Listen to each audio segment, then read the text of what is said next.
এই যে এই হেয়ারটা তোমরা দেখছো, দেখো আমি রাবার দিয়ে বেঁধে রেখে দিয়েছি।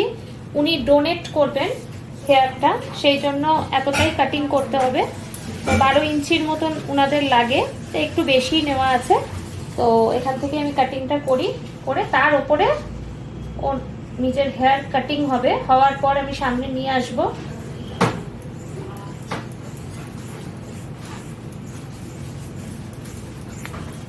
এই যে এই দেখো ফ্রন্টে একটু নিয়ে,